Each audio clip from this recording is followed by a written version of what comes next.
I'll try anyway. You got it? Okay. I will begin with a word of prayer. Heavenly Father, we thank you for this day. Thank you for the students. Just pray you to help us use this time wisely. That you would add understanding to the students, and that you help them just to continue working on this course and others this semester for your glory, Lord. In your name I pray. Amen. All right, so something magical happened today. I actually had time in my office hours to prepare some examples for you guys. Now, but before I'll do that, before I get into that, let's talk about the theory. Sorry. That's wrong. It's a little bait and switch right there. Dx dt equals to ax. This is the problem we're considering. And here A is an element of our n by n. We're talking about matrix of constants, all right? And I showed you last time that we can construct the general solution sometimes by looking for eigenvectors of the matrix A. We can construct these so-called eigensolutions. I'll do a bunch more of those today, all right? But before I get to that, I just want to talk just a little bit more about the theory. You know, what do we mean by linear independence here? Linear independence of, let's say, x1, x2, xn. And so these would be functions from some interval of the reals to Rn. So we're talking about our vector-valued functions of time. Each one of these x vectors is itself a function of time, and it's got n component functions. These would be like for example, if we're in n equals 3, it would be like a path in space. These would be like a space curve you looked at in Calc 3. That's the kind of thing we're talking about here. But linear independence is governed by the following. If you have c1x1 plus c2x2 plus plus cnxn equals to 0, if that equation, and this is for each t in the interval of consideration, all right? If that's true, given this condition, if that implies that the constants are all 0, then x1, xn is a linearly independent set of vector-valued functions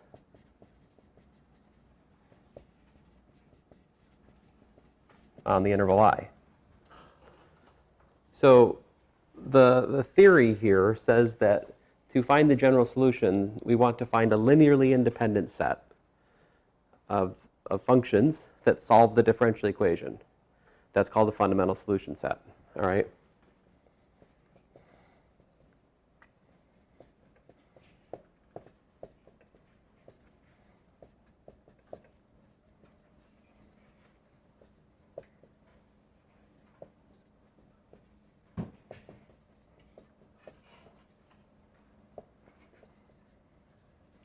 So I'm just writing it down, the official.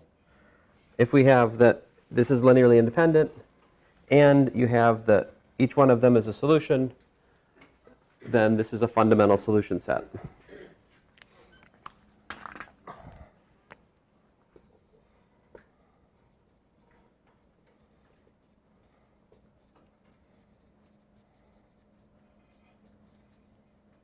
Fundamental solution set.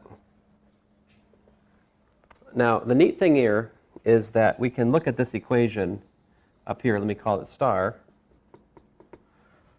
And star we can rewrite as x1, x2, xn times c1, c2 dot cn equals to 0. So this right here, I often use a big X to denote, right? So this matrix X is formed from gluing together solutions to the system. such a matrix, if it's formed from a fundamental solution set, is called a fundamental matrix of the system, or a fundamental solution matrix.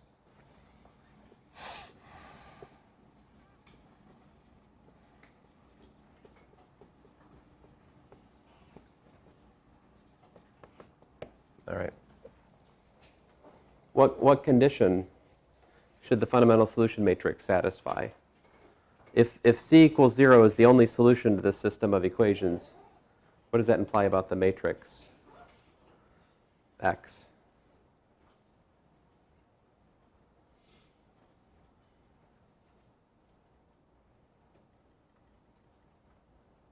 So we talked about this last time. If we have a linear system, which is what this is, if you look at that, for each, just fix the time. At each time, it's a matrix of constants times the C vector equals to 0.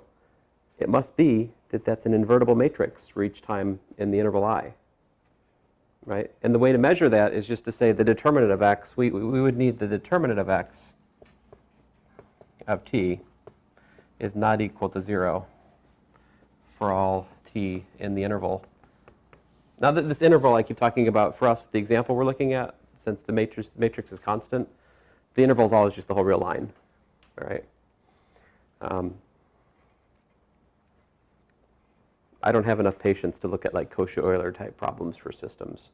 You have a hard time finding it in a book, honestly, at your level. Anyway, so the determinant should be non-zero, and that determinant is actually the Wronskian in this context. So the Wronskian of, say, x1 through xn at time t, it's the determinant of x1 of t, x2 of t, xn of t. All right. So here's the theorem.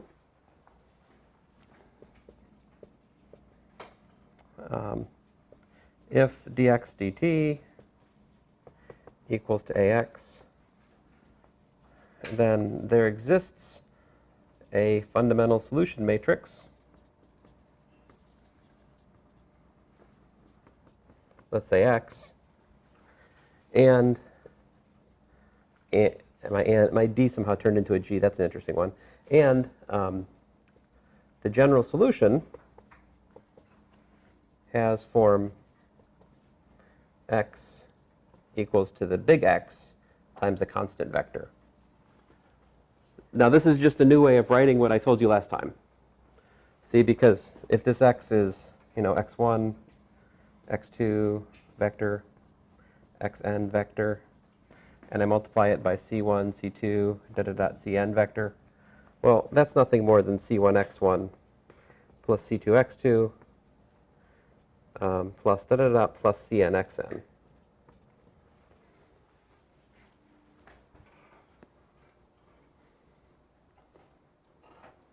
All right, so we got this.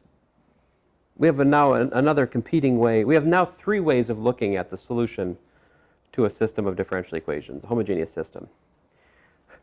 We could look for the scalar solution, which is what I found to start with through our ad hoc methods. We could look for the vector solution, which I showed you guys a little bit of last time. I'll show you more today. Or another way to package the solution to a system is by a solution matrix. Any one of these three choices contains all the data you need to construct the general solution. So for the examples today, I'll try to take a second to write down the solution matrix as well as the vector solution in each case, okay? But I wanted to have this talk with you because if I just say, this is the fundamental matrix solution on each example, it's not as interesting, right? And also, this is like a little dose. We'll come back, we'll do more theory, but now this theory is done, I'll not besiege you with any more theory at the moment. This is important. This matrix idea is important when we come back and talk about the more sneaky cases, let's say. So, my examples then. Here is one. Example 1. Suppose we want to solve dx dt equals to minus 5x minus 6y, and dy dt equals to 12x plus 13y. Find general solution and fundamental solution matrix. All right.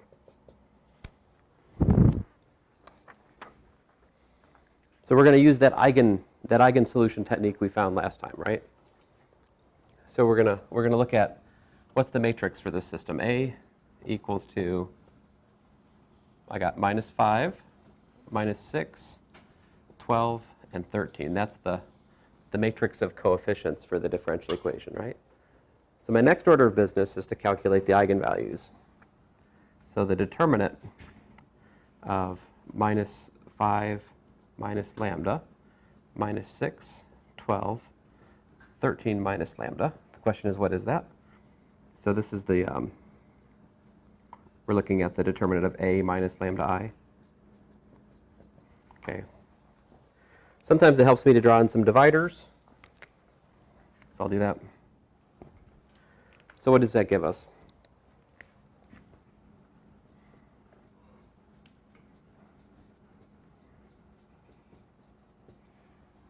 Plus 60, right? No, wait a minute. Plus what's 6 times 12 is 72.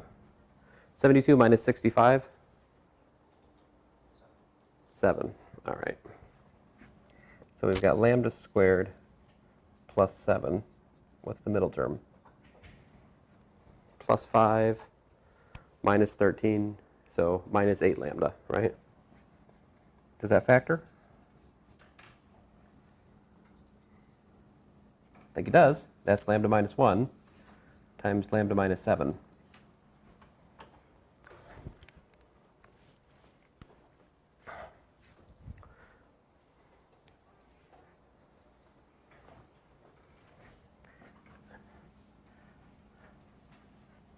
So then what?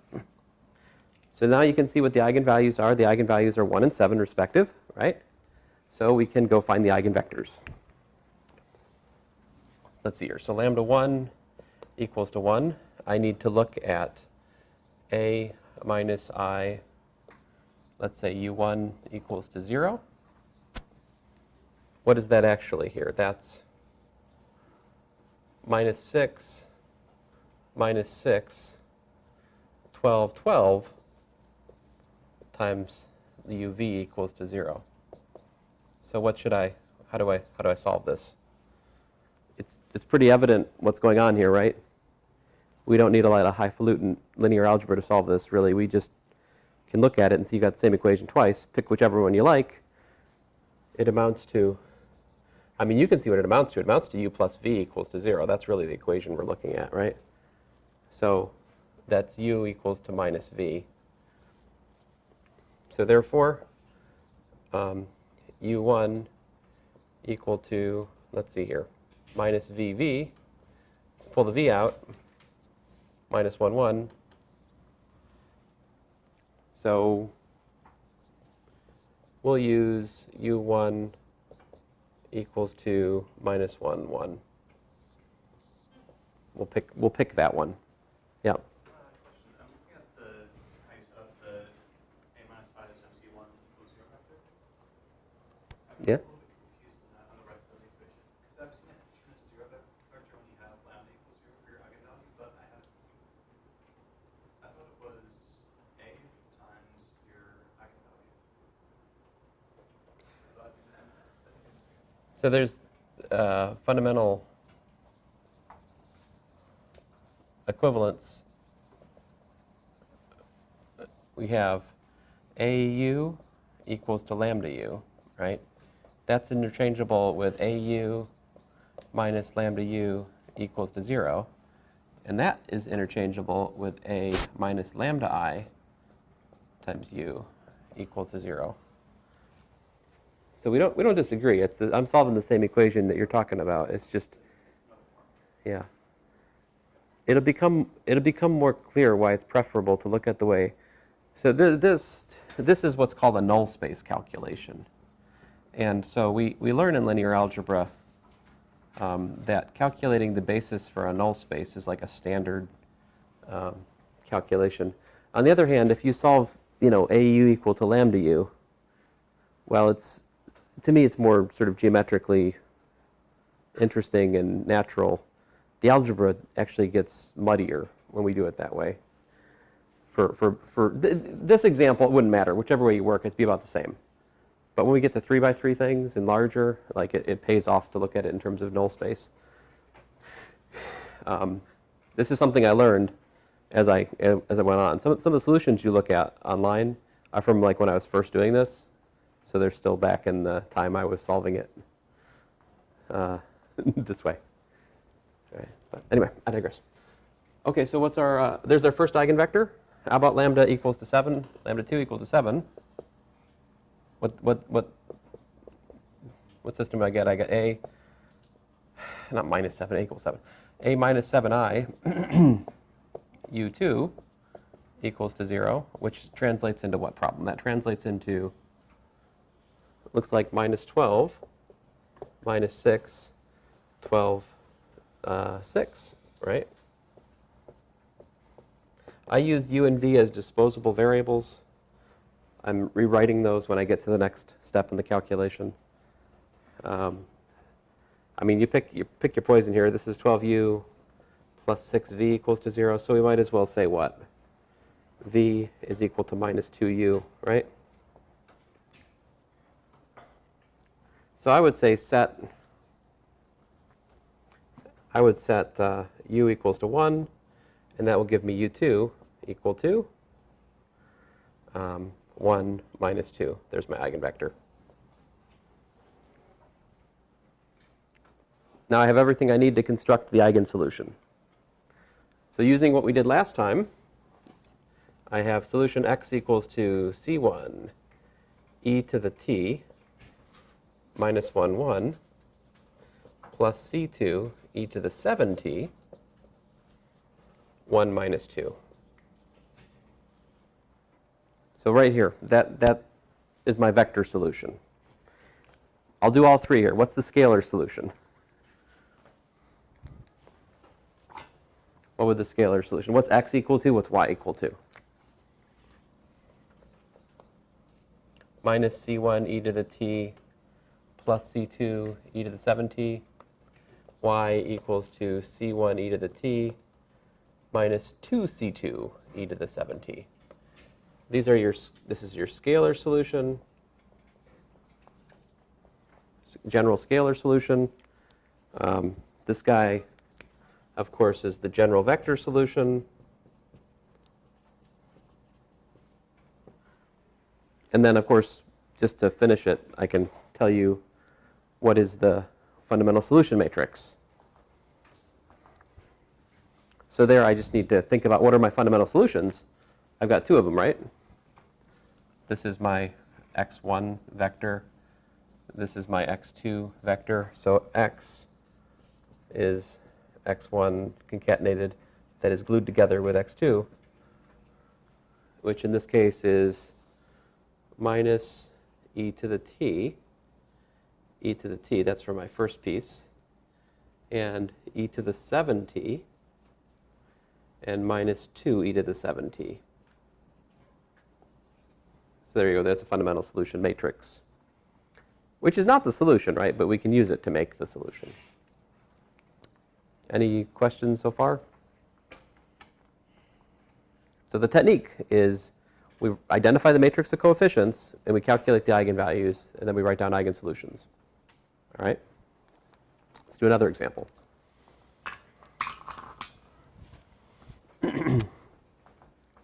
So I don't have your homework for you yet. I will be working on that.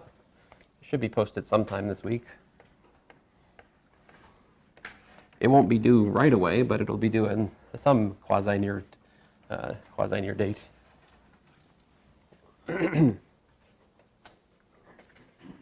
So example 2.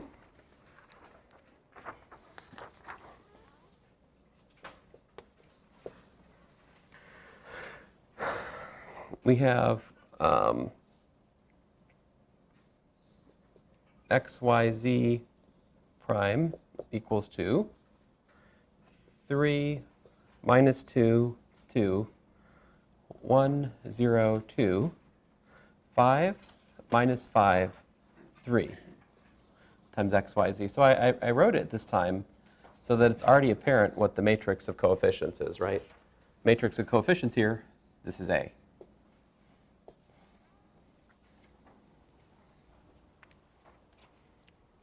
And I'm going to, so here we go. So let's solve this system.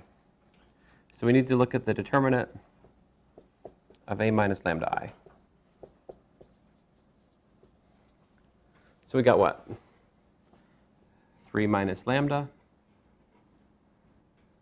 1, 5, minus 2, minus lambda, minus 5, 2, 2, 3 minus lambda. Okay, so what's that equal to? That's equal to 3 minus lambda times lambda times lambda minus 3 plus 10. Not done yet. I'm just going to emphasize where these terms come from. This is from this subdeterminant. And then I do plus 2 times 3 minus lambda minus 10. That is from this subdeterminant.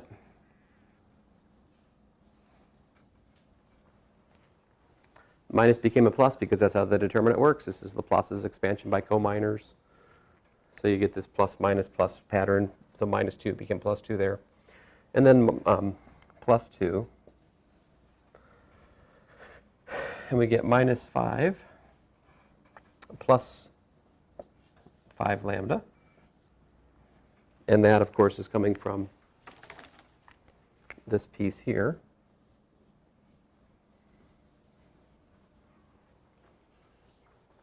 All right.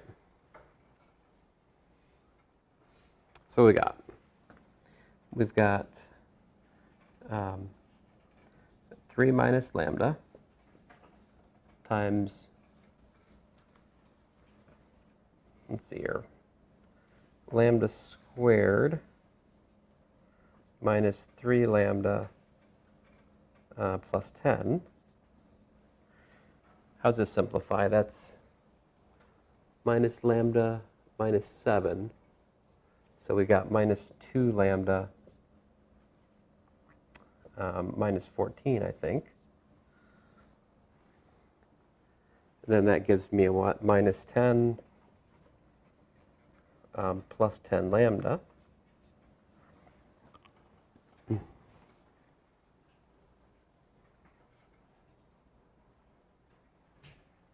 Let's see here. And so that gives me minus lambda cubed plus 3 lambda squared minus 10 lambda plus 3 lambda squared minus 9 lambda minus 10 lambda. Wait a minute. Something seems askew.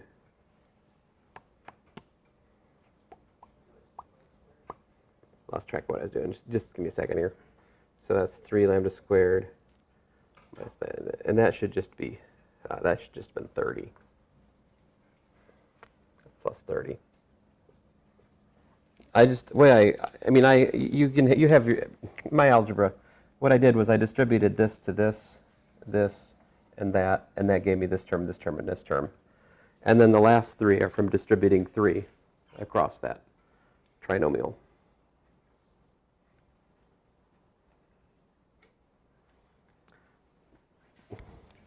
This I can clean up a little bit before I go on. What's that collapse down to? Say 8 lambda? So minus 24, right? Plus 8 lambda, yeah. All right, let's simplify. one more step. This is, minus lambda cubed. How many lambda squared did I got? 6 of them, right? And how many lambdas do I got? 11, all right. And what else do I got? What's that? Negative 11 lambda. Oh, negative 11 lambda. That makes sense. Thank you.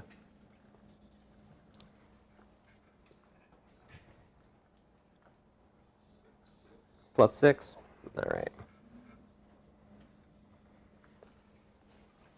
So that's obviously minus lambda plus, well, it's minus lambda minus 1 times lambda minus 2 times lambda minus 3, right?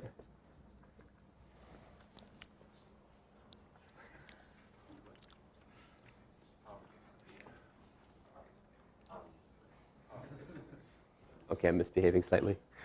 Although I think it is fairly apparent. Can you guys see why if you plug lambda equals to 1 into it, that works?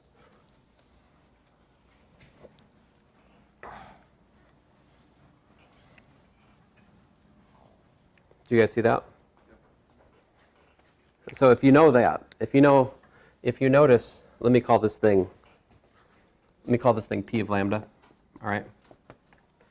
So we notice that P of 1 equals to 0. That means that lambda minus 1 is factor of P of lambda, right? So I can take lambda minus 1 and I can divide it into minus lambda cubed plus 6 lambda squared minus 11 lambda plus 6, right? So that gives me what? That gives me minus lambda squared, which can be minus lambda cubed plus lambda squared. That's a what? 7. Oh, I'm sorry. That's a 5 lambda squared minus 11 lambda plus 6. So then I need a plus 5 lambda, which gives me 5 lambda squared minus 5 lambda, which give me 6 lambda plus 6. Oh, I made a mistake. Minus 6 lambda plus 6, right? So minus 1. Oh, I'm sorry. Duh. Minus 6.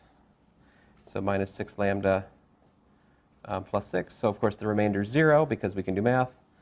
And consequently, P of lambda is lambda minus 1 times lambda squared minus 5 lambda plus 6 times minus 1, right? And that you can factor. Lambda minus 2 times lambda minus 3, right? So guys, how can I make this problem difficult but reasonable? Like, I think maybe you could, I mean, some people would say it already is. But there's various ways I can tell you things. Like I could make this problem easier by telling you, by the way, 110 is an interesting vector.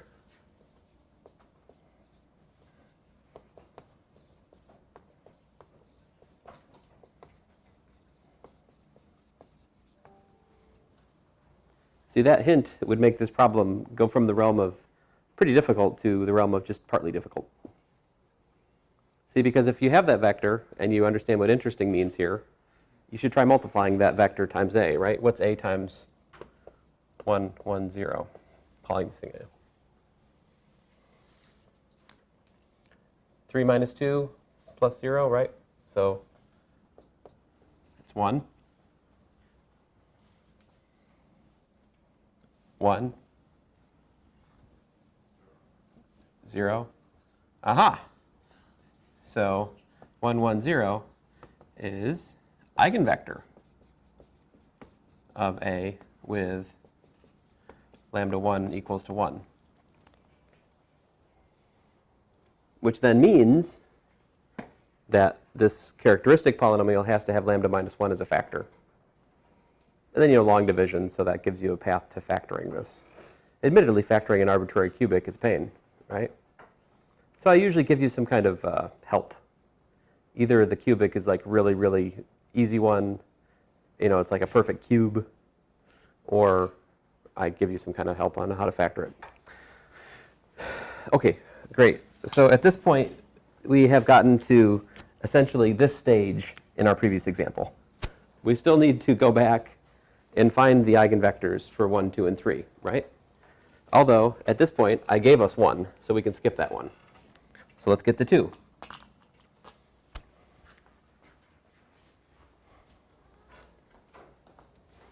So you notice, what was your name? Yeah. What was it? Logan. Logan. So Logan's comment about that I just erased is actually really important to keep in mind, because that's the nicest way to check if a vector is an eigenvector for the matrix. Just multiply the matrix on the vectors. If you get back a constant times that vector. If you do, it's an eigenvector, right? So it's important to keep that in mind for the sake of understanding cryptic hints, if nothing else. So let's see here. Lambda 2 equals to 2. We're supposed to look at a minus 2i, u2 equals to 0. What's that look like here? 1 minus 2, 2. 1 minus 2, 2. Wait a minute, deja vu. 5 minus 5, and then what's 3 minus 2?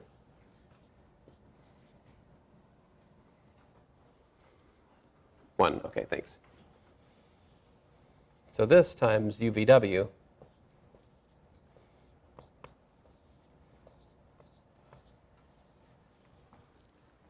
so we got to solve this 3 equations and 3 unknowns. How many solutions do we expect?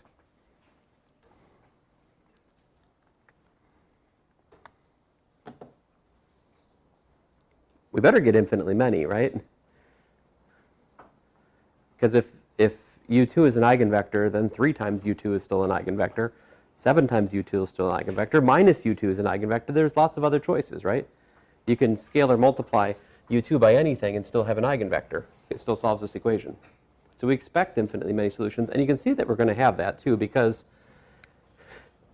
see these 2 equations? They're the same equation, right? So the systematic way to do this is by row reduction. So let me show that to you. So here we go. 1 minus 2, 2, 1 minus 2, 2, 5 minus 5, 1. So this is, so let me just write out what we're doing here. So this is row 2 minus row 1. Yeah.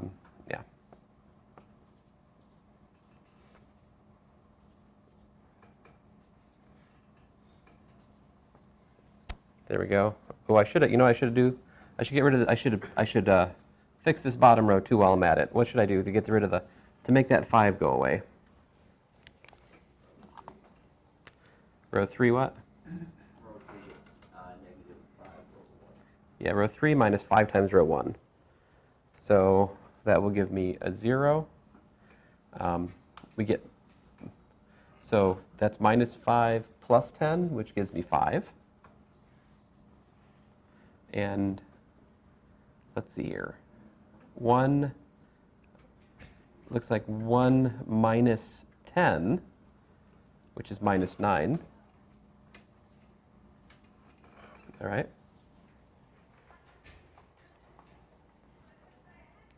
And, if we were going to do linear algebra, we probably would go on. All right. But since this is differential equations, this is quite enough to see what the solution looks like. See, because at this point I can go, oh, so it looks like my parameter, I can use this as, this is going to be a free variable. And so let me show you what I mean. This equation I can see, that gives me, u minus 2v plus 2w equals to 0. And this gives me 5v minus 9w equals to 0. So just getting more to the point here, we get v is equal to 9/5 w, right? And then we get u is equal to 2v plus 2w, right? But we don't want to keep the v. We're trying to get rid of everything. We're trying to write everything in terms of our free variable, which is w here. So that's 2 times, that's, what's that? Did I mess it up?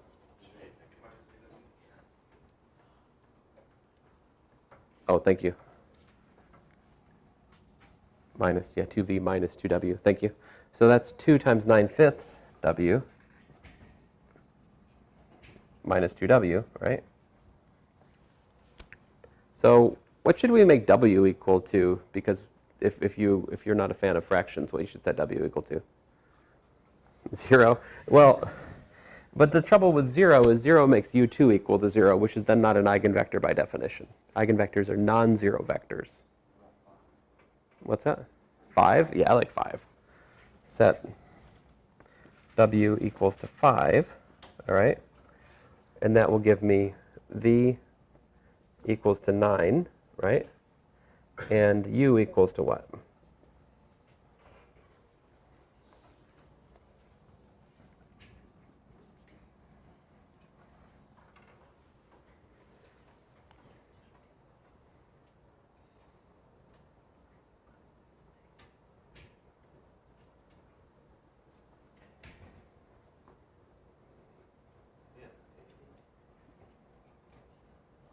So math is done by consensus. There's a consensus that there's 8.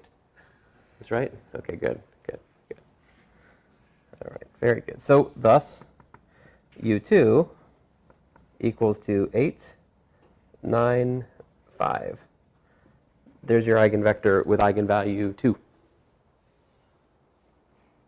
All right? Question. Yeah. So if you don't have linear algebra background like that, which is probably worth learning and I absolutely understand that, but you feel like you can solve the equation in the same way that you did the first one, just by multiplying through, getting a set of 3 equations, and eventually reducing to your eigenvector? It's not different than what you did in high school for like elimination. It's just you got to keep in mind the goal is not to find a number, it's to find a relation between some of the variables and the other variables. Like that's the thing that makes the linear algebra clarifying, is it reveals to you how many free parameters there are in the solution. But I don't think you need to have had a course in linear before this to be successful here. Like doing homework will fix it for you. But and essentially there's just a lot of intuition you can go by here. It's very simple, the counting. I have 3 equations, 3 unknowns.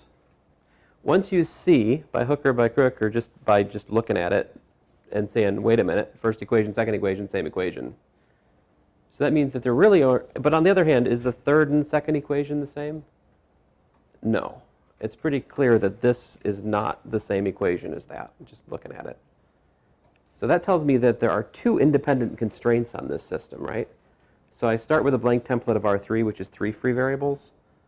And then I'm putting 2 independent constraints on it, which leaves me 1 free variable. So that means I can write 2 of the variables in terms of the remaining one. But the question is, which is that variable you can use to write the others in terms of? See, this one, I think it wouldn't matter. I think you could either solve, I think this one is somewhat nice in the sense that you could use u, v, or w as a parameter. But there are problems where you could only use like 2 of them as parameters, and the other one happens to be fixed by the equations, right? In other words, there might be a system of equations where you work out to like v is equal to 3, and you're stuck with that. That doesn't seem possible, actually, now that I say it. Anyway, I have more examples. Let's let the examples speak for themselves. So lambda equals to 3. What's that going to give us?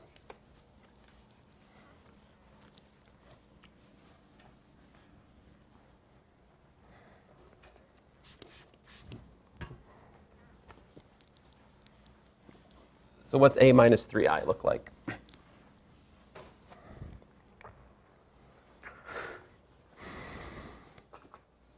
Zero minus 2 minus 2. 0 minus 2, 2.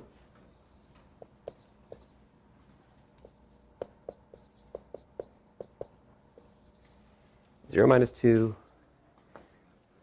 What was that? 1. Yeah, 1 minus 3. What was the 2? What's the third row for me?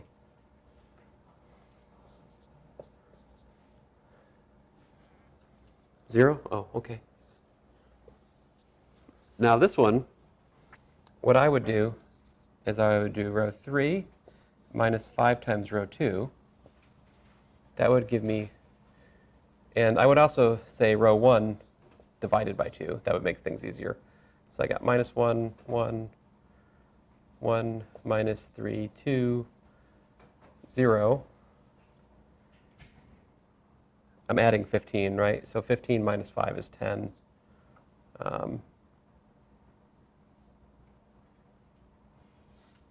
Minus 10, yeah? See, at this stage in the game, it becomes clear which two equations are the same, right? These row operations have revealed to me that, in fact, the first and third equations in their new form are the same stupid equation. See, because I can, these are the same, right? These both represent the equation minus v plus w equal to 0. So at this stage in the game, it becomes clear that I can use w as a free parameter again. And I mean, basically the point is, since I get a 1 in the first column, that means I can use u as a dependent variable. And you know, let me just do a few more steps here to make it more obvious. So next step would be maybe row 3 plus 10 times row 1, and let's say row 2 minus 3 times row 1.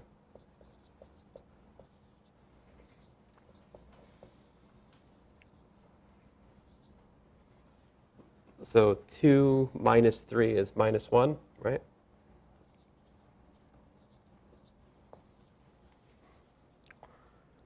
So that's not exactly row echelon form, but it's pretty close. Let me, one more step, I'll actually get it to row echelon form.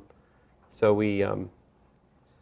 I won't even write down the operations. I'll just say this transforms to 1, 0, minus 1, 0, 1, minus 1, 0, 0, 0. So there you go. This is the reduced row echelon form of a minus 3i. And see, once you find that, you can for sure write down the solutions. My point is, you don't actually have to go that far to write down solutions. But if you want sort of a method that works all the time but wastes some of your time, you can always go to the reduced row echelon form and go from there, you know. Now, if you have technology, then that's built in, right? I showed you last time there's a website, it's in MATLAB, et cetera, et cetera, et cetera. Anyway, so from star, let's call it star.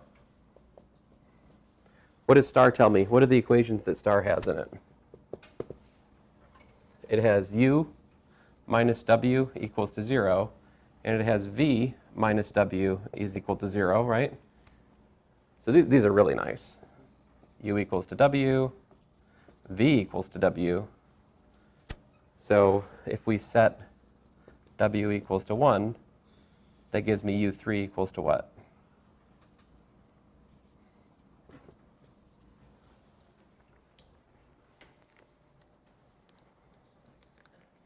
What's that? 1, 1, 1, yes. 1, 1, 1. Oh man, I was going to have you guys do this as an exercise. Oh well, it's too late. All right, so our general solution then is x equals to c1 e to the t 1, 1, 0 plus c2 e to the 2t 895 plus c3 e to the 3t 1, 1, 1. So there you go. That's the vector form of the solution. Fundamental solution matrix here we could write as follows: e to the t, e to the t, e to the t, 8 e to the 2t, 9 e to the 2t, 5 e to the 2t, e to the 3t, e to the 3t, e to the 3t. Sound like I'm a broken record. There you go. That's the fundamental solution matrix for this system. I really shouldn't say it's the fundamental solution matrix. I should say it's a fundamental solution matrix, because there's a theorem that if we multiply that matrix by any other invertible 3 by 3 matrix, it produces another fundamental solution matrix. Yes, sir? Should the bottom left one be 0, not e to the t? Bottom, oh yes, thank you.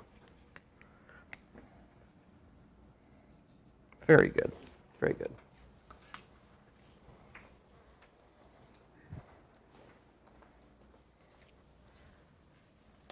Now, what's the hardest thing in this example? Where's the place you need to be more careful than anything else? In the calculation of the characteristic values. You must be careful here. You must be precise. If you're not, you will be wrong.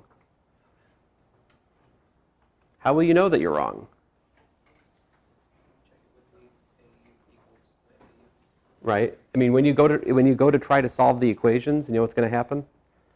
You're not going to get a redundant pair of equations. You're going to get 3 independent equations, and 0 will be your only solution. Right? At that point, you do not box in and say 0 is the eigenvector. What you do is you say, wait a minute, I need to go back to this and fix it. Right? Now, you don't erase it, because you don't know how much time you have left on the test. You put a line through it, and you say, I'm reworking it on the back, because I make your test one-sided, so you can do this. Right? Or you work it on the side, I don't know, whatever, but, you know, try to fix it.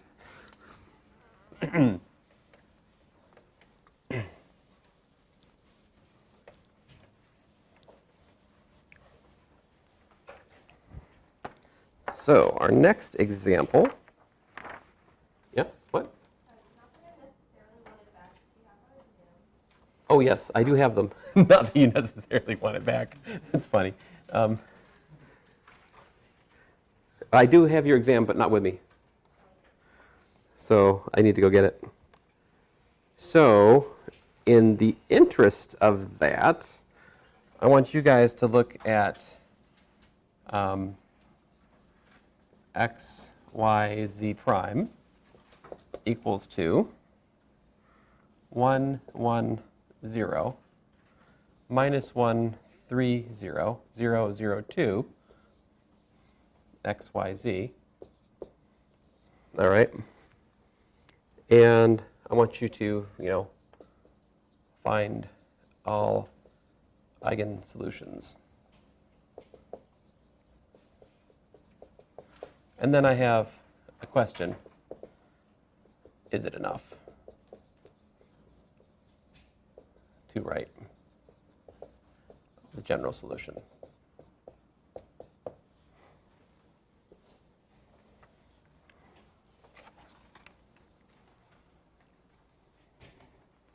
All right, so I'm going to let you guys do that. I'll be right back with your tests. Work this out. Should I get you started? Yeah. I think maybe I shouldn't, actually. So I'll be about 3 minutes. Let's see how far you get.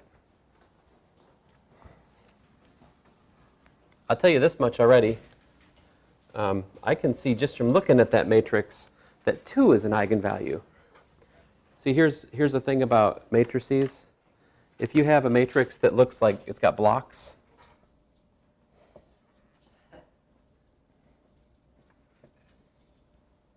I mean, we've only really got 2 blocks in this one, but if you got 3 blocks, or however many blocks you got, the formula for determinant, it's the determinant of the blocks, the product of the blocks. So like here, I can tell you when you call this thing A, right, and you look at the determinant of, 1 minus lambda, 1 minus 1, 3, sorry, I'm ruining it. When I look at this, there are 2 blocks, and I can tell from the start that the determinant of this is just the determinant of this times the determinant of that. So that means that this one's much easier than the one I just worked out. So you should have time to figure out what the eigenvalues are, and to try to find the eigenvectors. How many can you find? Work it out. I'll be right back. I'll leave this here.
So what's the verdict?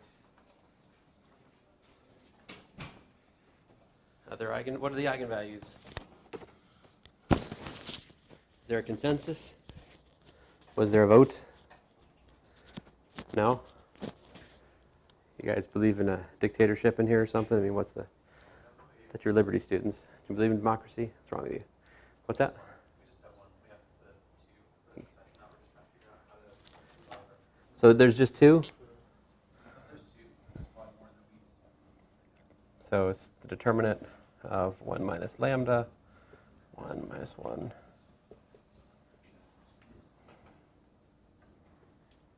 This is even silly to write, but so that's lambda minus 1 times lambda minus 3 plus 1 times 2 minus lambda. What's this? This is lambda squared minus, looks like 4 lambda plus 4.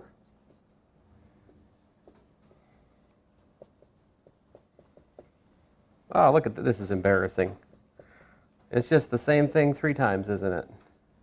There we go. So therefore, the eigenvalue is 2. Thrice, right?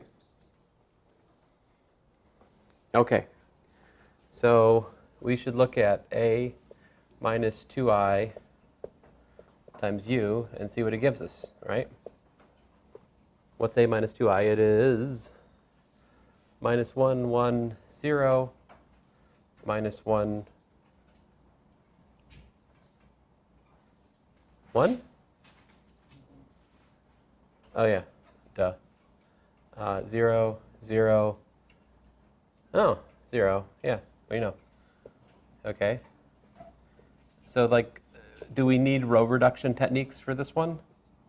Not really. You know, it should be pretty apparent what's going on here. We have one equation. The one equation is what? Minus u plus v equal to 0, also known as u equals to v. Now, you guys and students, this is not just you, but just students everywhere, for some reason, have this like, they've got something against w in this problem. Like, you just feel the need to set it to 0, and there's no reason, right? Like, some of you are thinking w 0, but why are you thinking that? Because there is no condition on w at all, right? W is free. It's free to be whatever it wants to be. So I'm going to say w equals 1. Okay. But I can leave it free for just a second. So basically our generic vector has the form u, u, w. That's what the generic vector looks like. Or you could say VVW. That's probably more consistent with my, I don't know, whatever. It doesn't matter. It's u, it's v. It's v, it's u. Same stupid thing.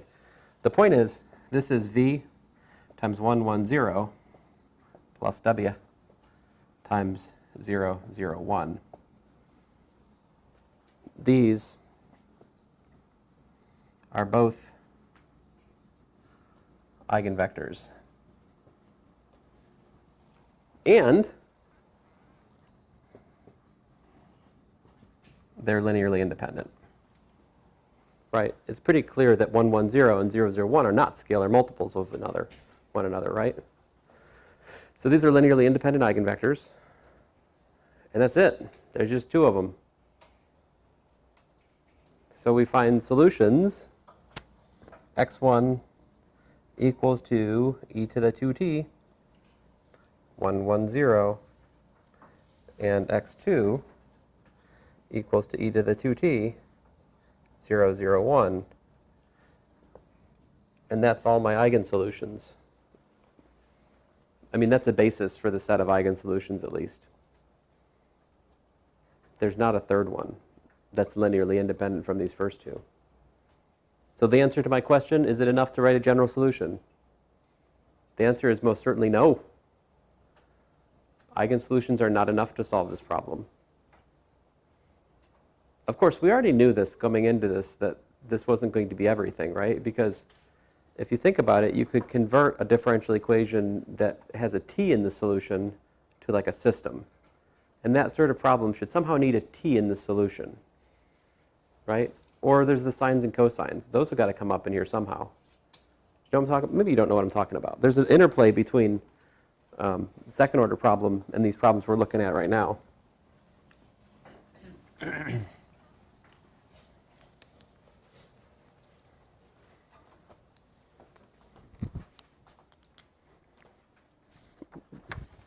Look at another one here. I'll probably give you a homework problem to expand on what I was just murmuring about.